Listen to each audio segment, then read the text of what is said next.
Hello everybody. Bit of a change of gears, switch gears maybe on my next presentation today. So the first one I did this morning was MSIX app attach, and now we're going to do something slightly more interesting. We're going to talk about Windows 365 and Azure Virtual Desktop. We're going to be talking about performance, some of the testing and research I've done over the last couple of years, and things like Server 2022, difference between basic performance tests and productivity tests, some of the testing tools I've used, and yeah, just to kind of give you an insight of when you're designing your environments, the best Azure SKUs and the best really kind of resources you should assign for your environment. So let's kind of get started then. So if you don't know who I am, my name is Ryan.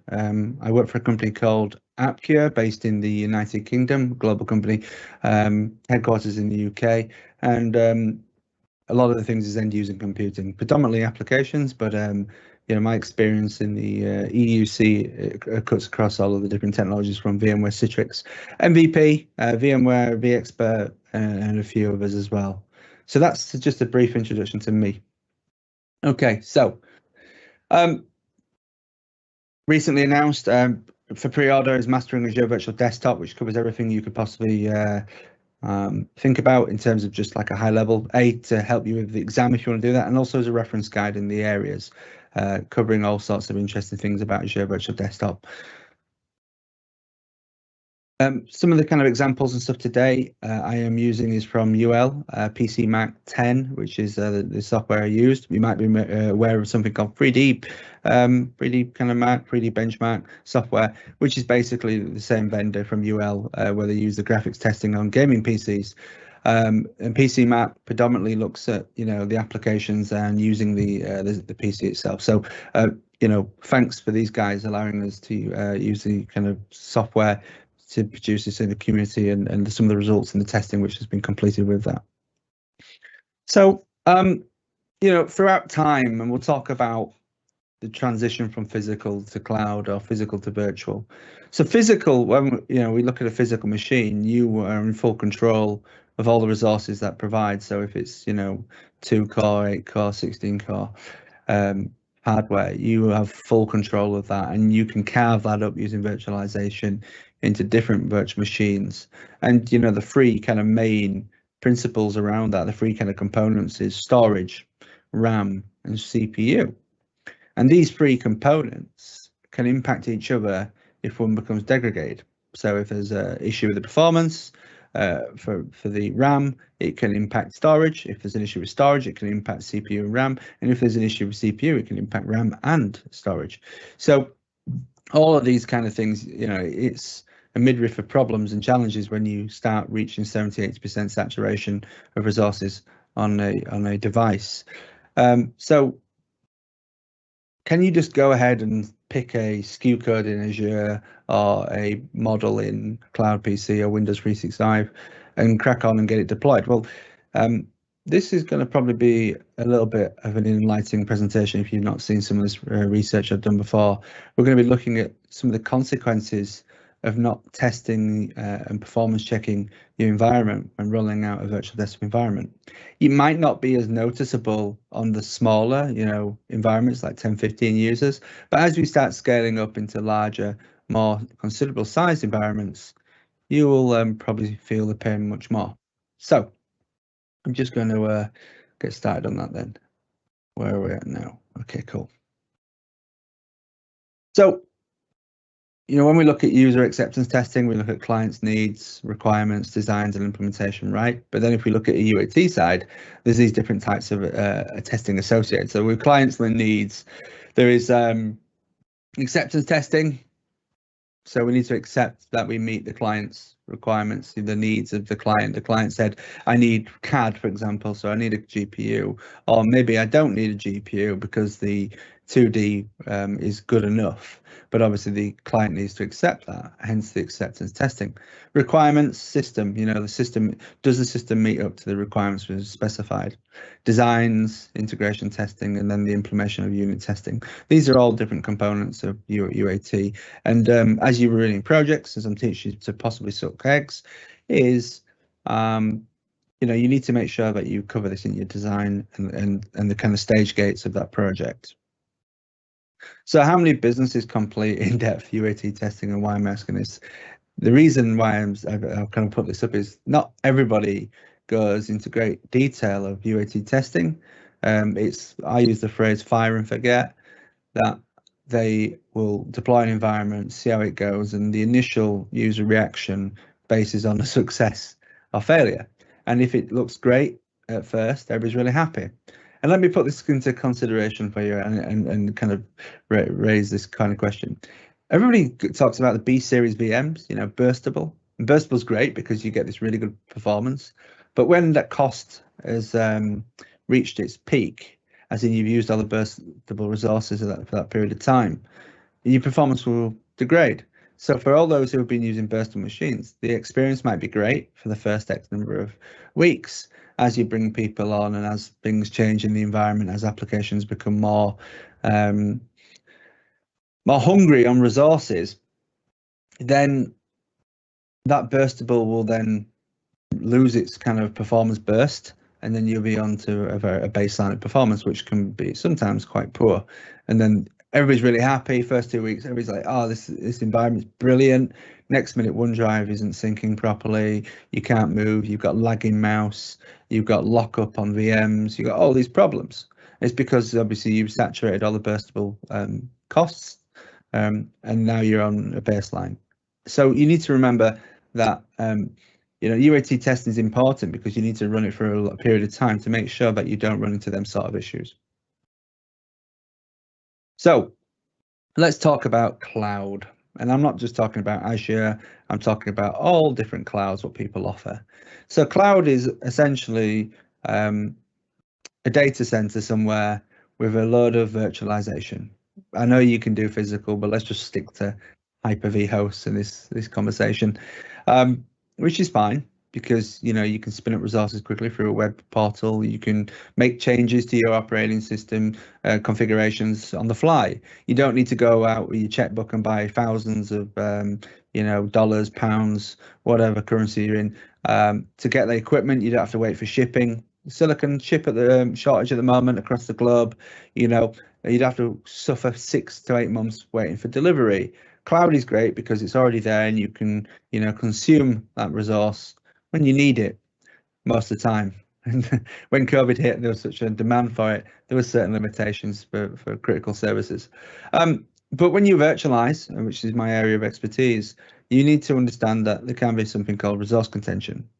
So you are not in control of that Hyper-V host. Microsoft are in this occasion. So Microsoft have full control of that. You don't. You have control of the VM. And I've seen it with virtual machines where the VM's up and running and it looks like it's working, but it won't push out communication across to other VMs. For example, an NVA, network virtual appliance.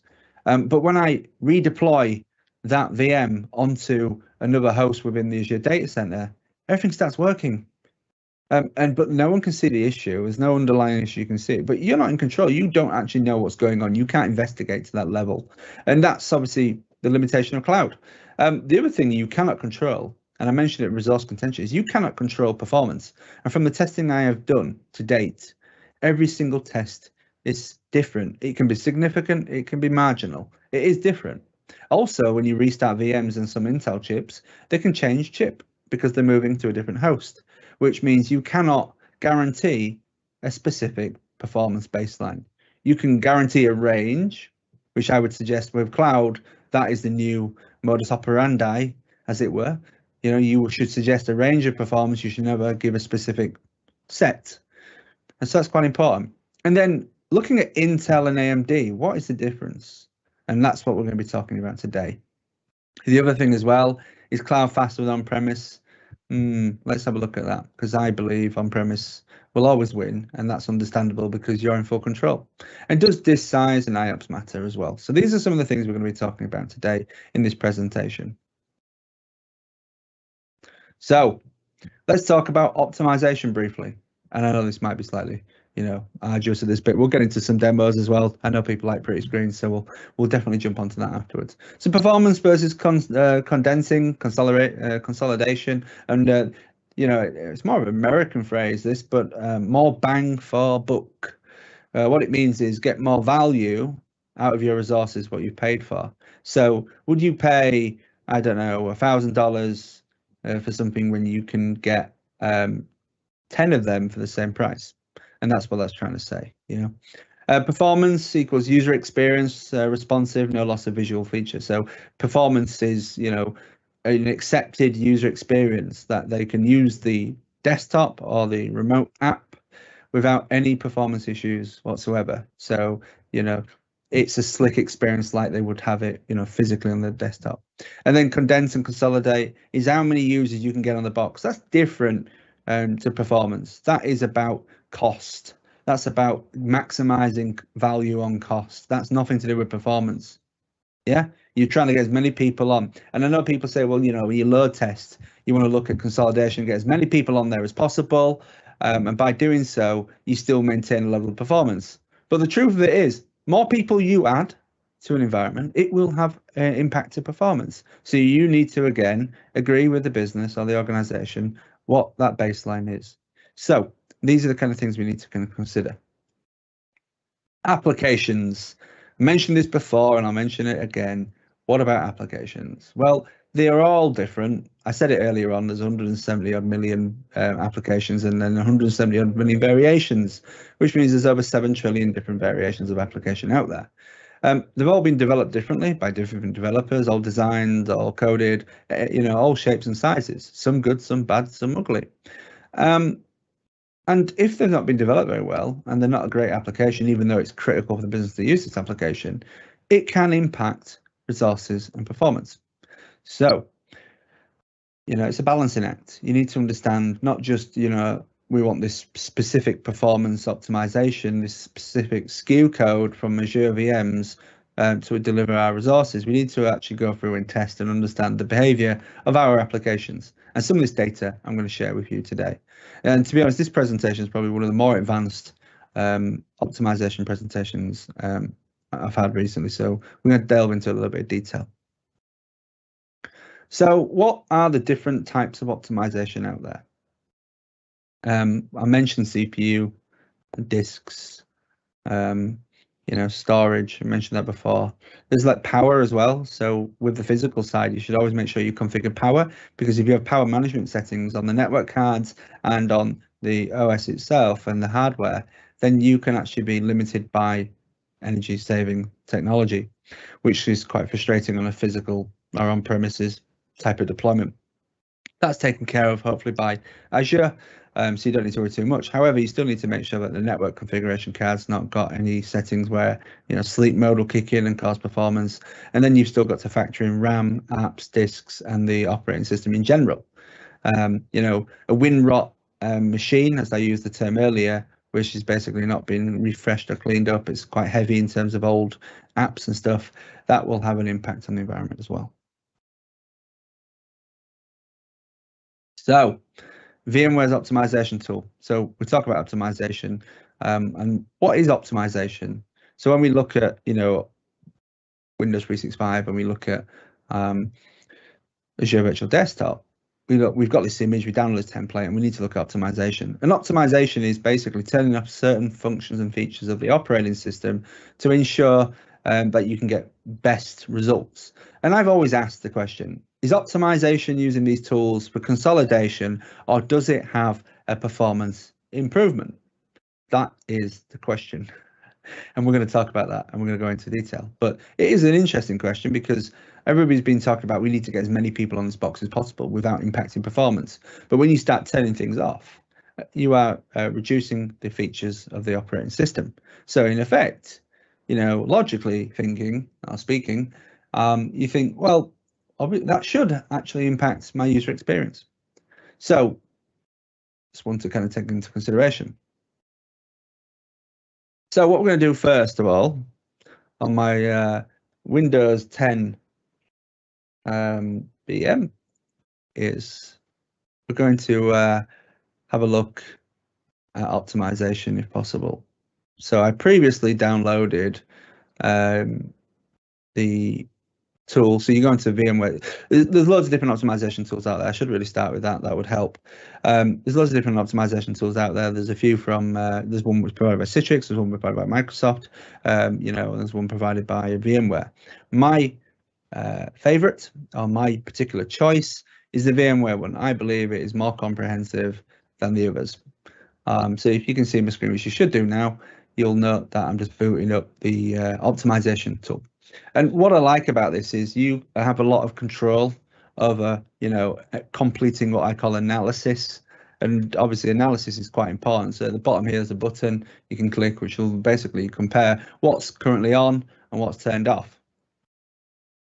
Gives you a bit of a metric of what you're currently using up here, and then you can see what's there. And you can see there's 89 optimizations from the Azure image I've downloaded and deployed, and then there's 421 optimizations to apply.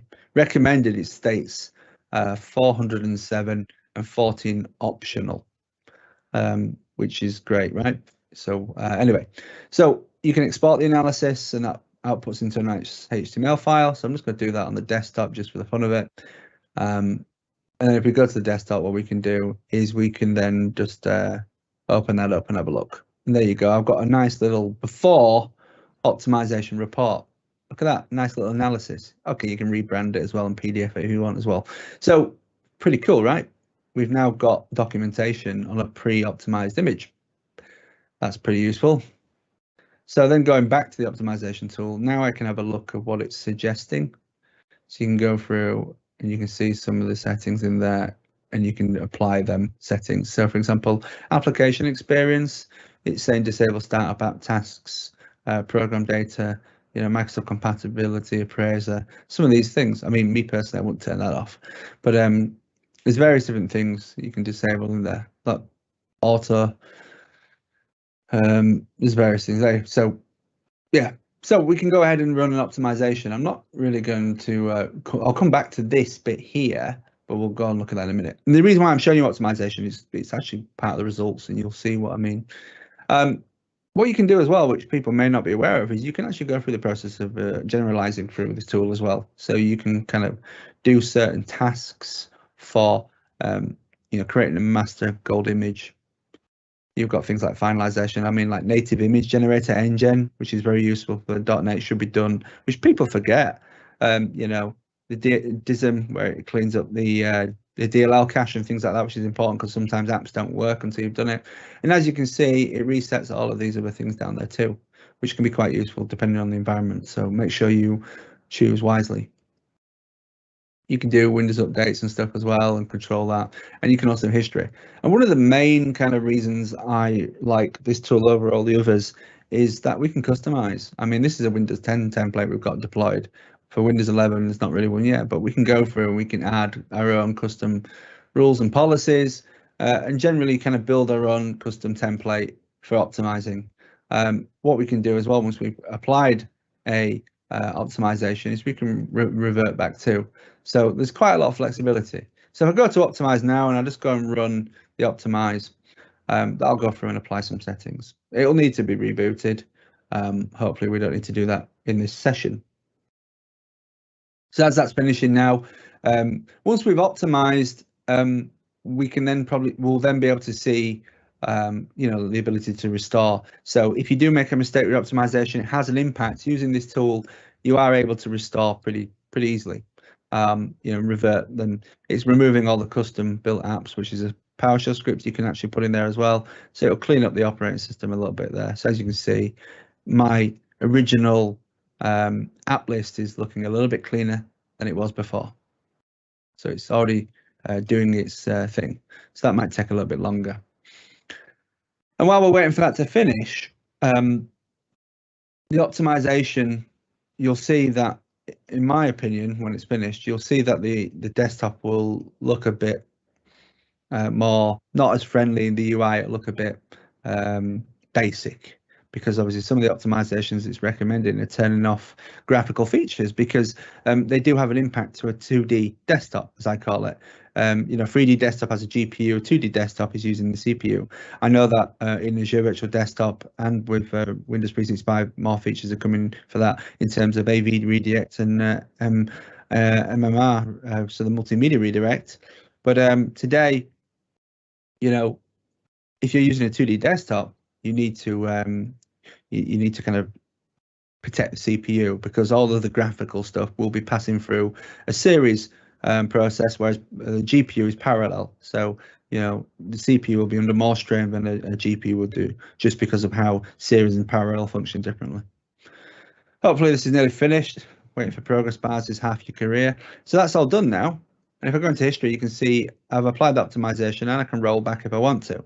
So that's what I really like about this, the VMware optimization tool, is the ability to kind of have different optimizations. You can do them slowly, you can do them fast, and you can kind of roll back and go forward. Okay, cool. So there we go. So that is, in a nutshell, the VMware optimization tool.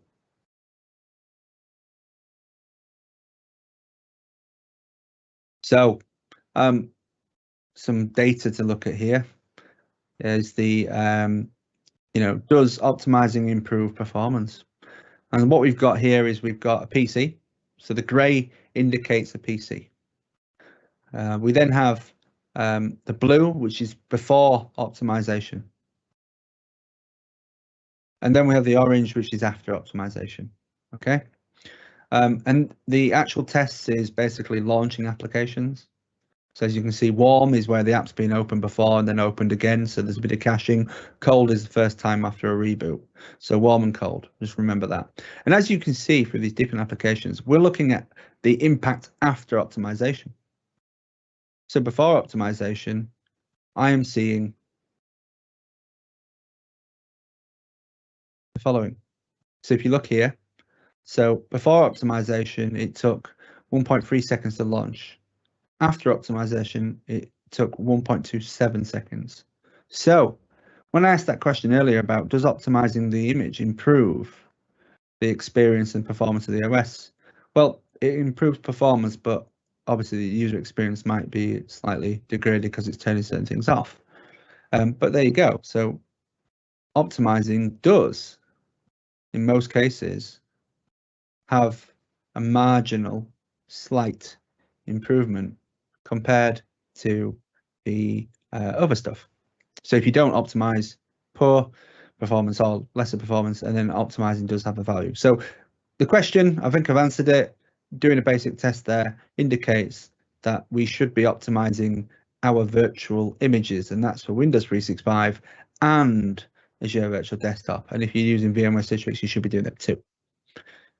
Okay, so let's move on to benchmarking. So benchmarking, there's different types. There's load testing, there's benchmarking, there's various different, there's benchmark load testing, there's various different kind of ways of doing this. And call out some of the vendors, which I'll kind of run through in the end, is you've got Sys Lakeside, which you're probably aware of, Systrack from Lakeside, which you're probably aware of.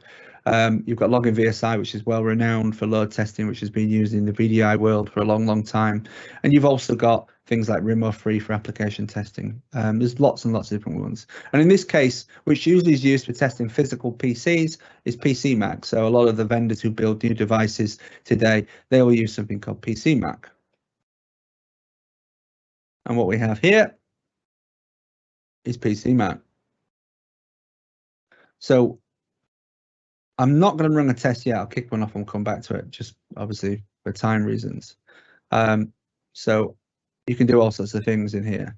So go to home, you can run a test. So basically it's a very basic test, and what it does is it performs, basic worker tests. And let's have a look at some of the options you're available to us in here. And what you can see in there, you've got things like complete a benchmark of modern Office, extended applications, which tests the Microsoft. Sorry for the screen. Let me see if I can. No, it's because of the resolution set. But basically, you can test Microsoft Office apps, which I've done, and we'll talk about that in a minute. But then you can do like a basic test as well. So I'm just going to go ahead and do that now, and then kick that off. I might need to sort my resolution out actually to do it. But yeah, so Yeah, maybe I do. So let's go back home and just click go. There you go. So basically, yeah, so this will go through and run a basic test on application performance and run various tests. And as you'll see, as it starts kicking off, it first collects all of the system information to understand what it is, and then it'll go through and run various tests. Some of them will be like video conferencing, application launching, Excel or is it a calculus in America? So maths, number crunching, and various things. So now it's going to start running the video conferencing stuff. So as you see, that'll go through and that'll start doing loads of kind of benchmarking testing.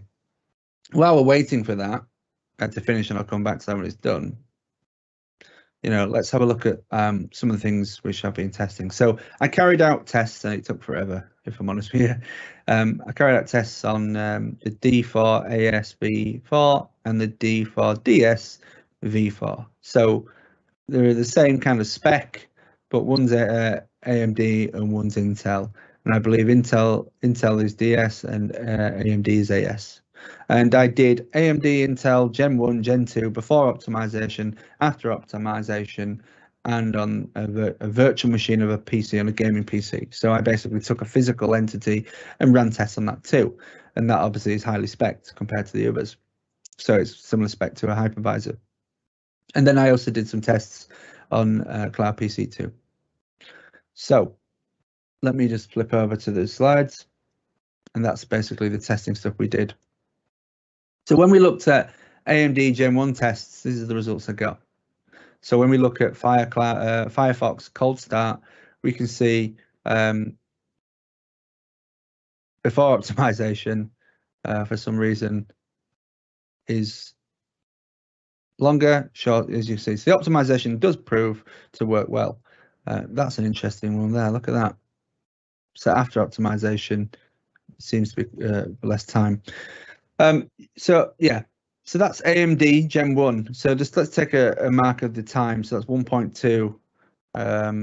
Yeah. And then look at this, Gen 2.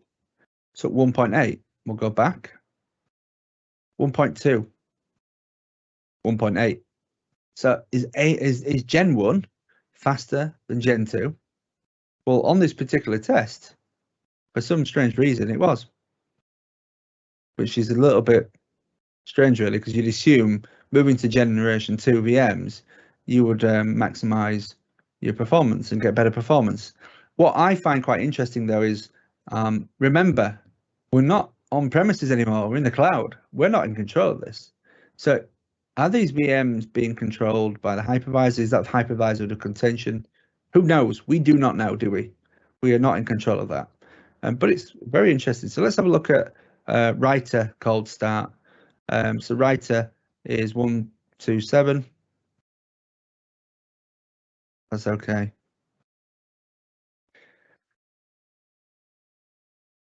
One, 2, 7, 1, 2, 8. I think I've got that completely wrong, but there you go. So 1, 2, 7,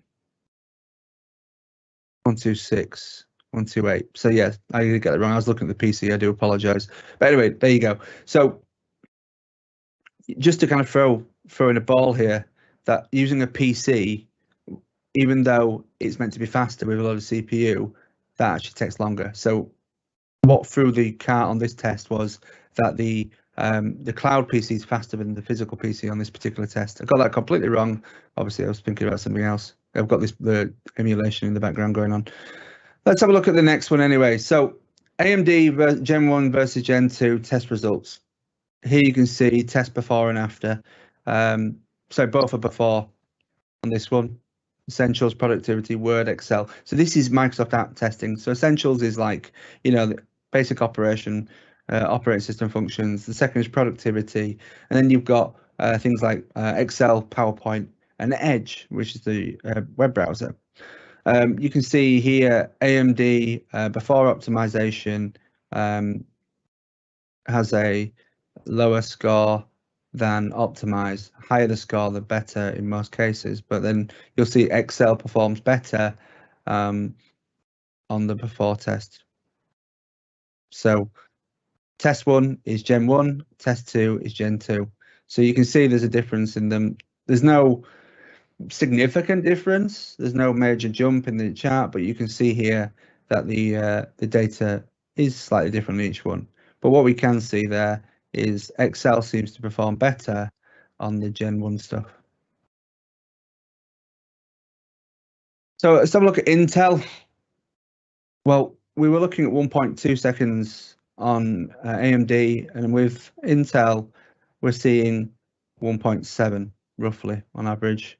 We're seeing 1.3 and 1.4, and we're also seeing 7. Again, it's not major, apart from like the GIMP, the graphics. There's a bit of and then obviously cold and warm start there. You can see, but Gen 1 Intel is slower than AMD.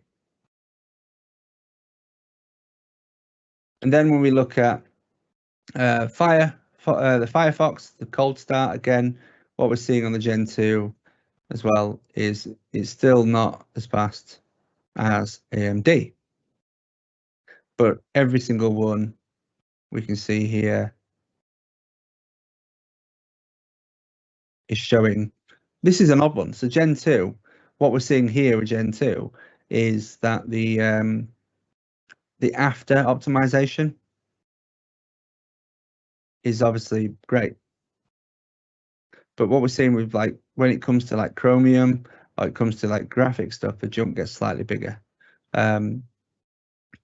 So yeah, so before optimization is always a lot higher. So there is some interesting results here. But Gen 2 again is slightly better on Intel than Gen 1. So Intel has a more significant change compared to AMD in terms of performance.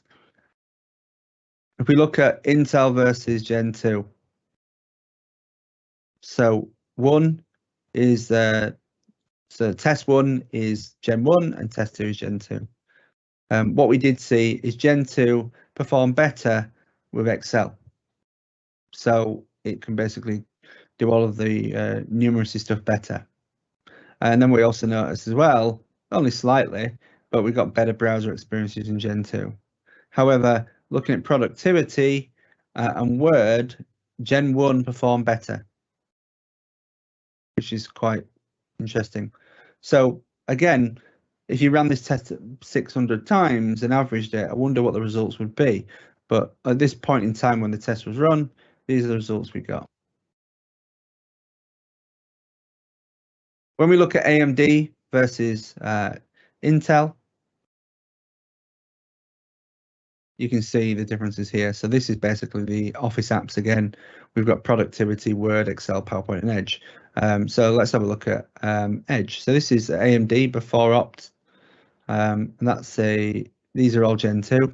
So we'll whiz across. There's not much difference there. This one here, Intel, slightly less. So these are slightly less. They're slightly over. So there is an improvement using AMD over Intel. Let's have a look at Excel. So Excel. You can see here that this one, after optimization, was able to perform better, and it performed better than all the others. Intel, not looking great on both of them. So far, AMD shows better performance than Intel on what we're looking at. So let's have a look at PowerPoint. So there's the baseline there for PowerPoint. Intel, shocking, and then slightly better, but still not as good as the others. So as you can see from the testing conducted, that when you are using AMD, when you're sizing an environment, you should be using AMD over Intel. At the moment, this is subject to change, could be better later on down the line. Let me just put this into the window and just go to different results. So we're going to go back to the results in a second. But yeah, so this is quite interesting information. So from all the testing I completed on all these different tests and optimizations, you can see that optimizing has a much better improvement for things like Excel. But obviously AMD outweighs Intel on all the tests, which is pretty good.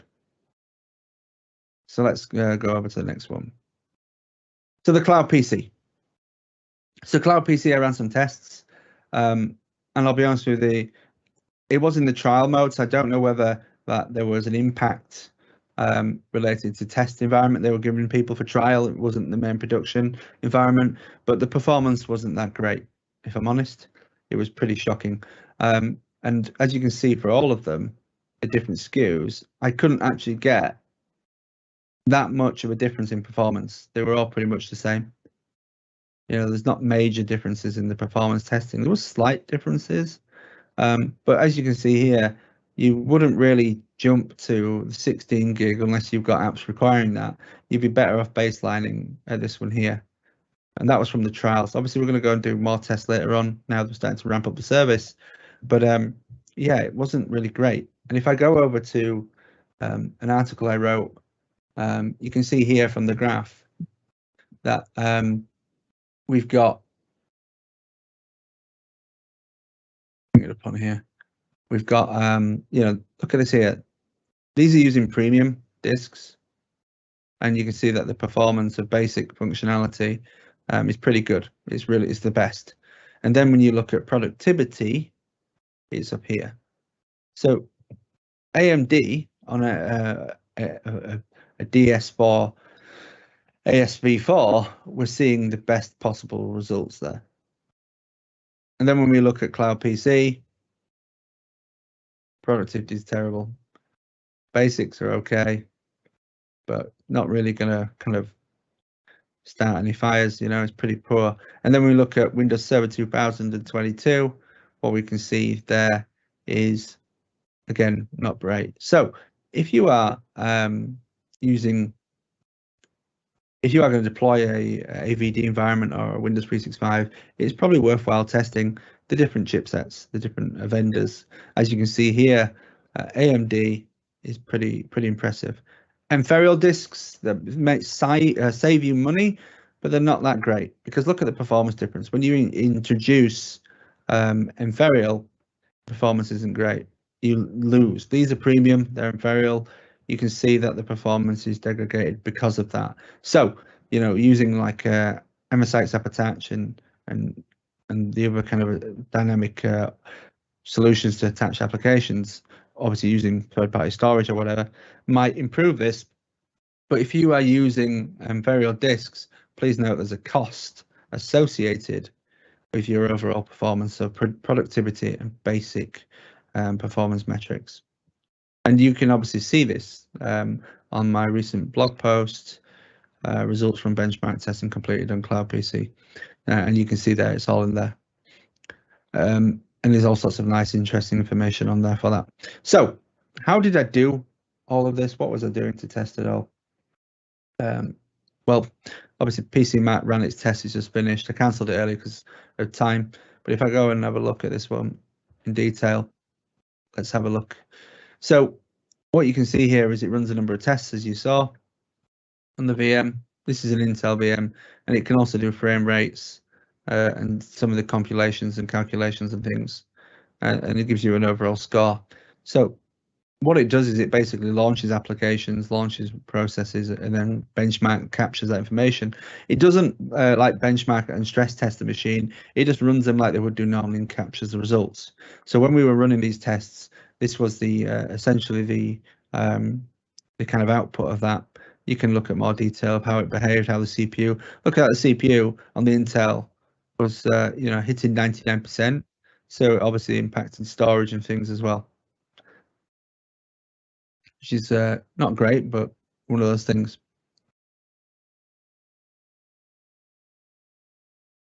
So, like I said, you can customize your kind of benchmarking options in here.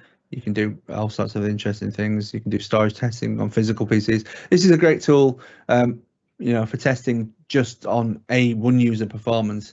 If you want to use on a larger scale, you will need to obviously use things like Login VSI and things like that. But this is great for things like testing the performance of a cloud PC. If you've got a user who, you know, a user baseline, you want to make sure that, you know, the configuration you've set up for Cloud PC is good enough, then you can use this sort of tooling to do that. There's free tools out there as well. There's a number of open source ones you can use to configure, which some of the other EUC community people out there use, which gives you more kind of metrics on CPU, RAM, and the storage. This is more about stress testing specific applications, and I was very much interested in understanding the performance differences from Microsoft Office, which I've obviously shared with you today, which is cool, right? So let's go back to the slides. So summary, we introduced the topic of optimization. We discussed the cloud pros and cons, optimization tools, the demo of using VMware's optimization tool. So we applied some settings to there. We spoke about optimizations and what they offer and the differences. Apologies for the fumble. I read the PC one rather than the other line, but I'm sure you all got it, whereas I didn't. Benchmarking, introduction and demo video, and then the test results. And then obviously, we spoke briefly about the cloud PC and some of the associated issues which I've found from there. It's not a bad product. It is usable and the experience is pretty good. So don't think from the testing I've done that it has its issues. Bear in mind, I did do a trial test as well, and Microsoft are ramping up the SKU codes too. What I'm saying to you is that you should be testing, you should be understanding your baselines, and you should be understanding what experience that user will get. You will not get an exact experience, you'll have a range of experience. So you should now change, when we now move to cloud technologies, change from a static baseline to a range baseline. So maybe I've coined that new way of measuring UX and experience in the EUC industry now, but I would always suggest, because cloud is unpredictable, you stick with a range. And the other thing is, I've used Cloud PC and the experience is, like I said, it's great. So don't be deterred by the SKU sets which are there. Make sure you test. It might be suitable for some, might not be suitable for other.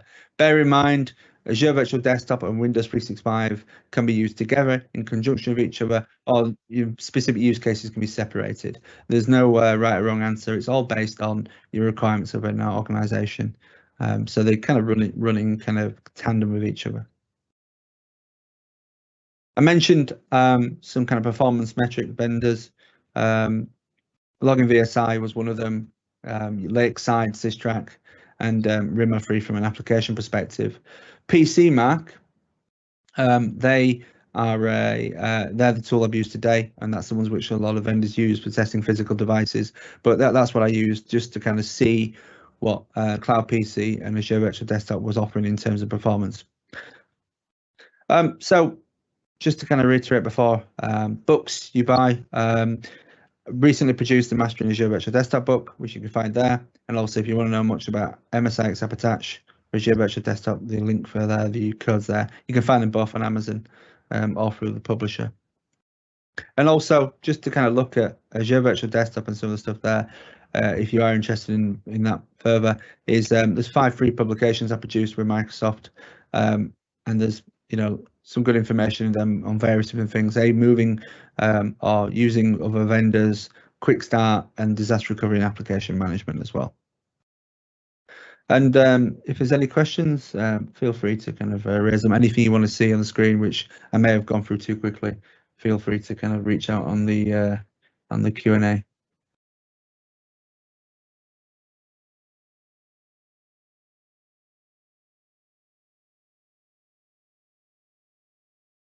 No questions? Or is there?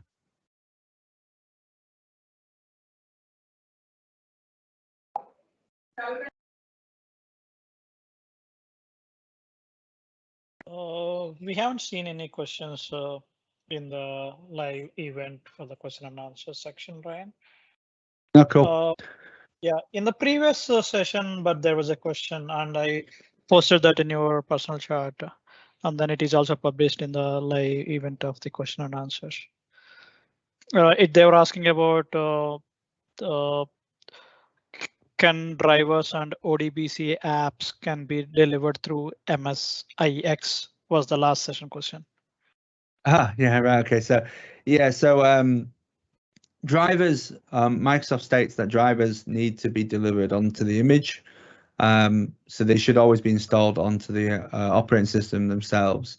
ODBC apps and stuff, where it's technically a driver, again, that should be installed on the gold image. So what you should install on the gold image for modernizing with the new ways of working would be drivers, Office add-ins, and any ODBC kind of connectivity stuff. That's all what goes on there, and redistributables. So if you've got C++ and stuff like that, that will all need to be installed onto the image itself, which you'd expect, right? So when you deploy a VM today, you'll see the redistributables for 19, but some of the older applications might need the earlier redistributables. There's no change in that. Microsoft may change that in the future and wrap that into the MSIX package, but today the advice and guidance from Microsoft is to do that on the gold image itself. Okay, thank you. I'll just reply that it has to go through with the golden image. Yeah, that's the recommendation from Microsoft. Yeah.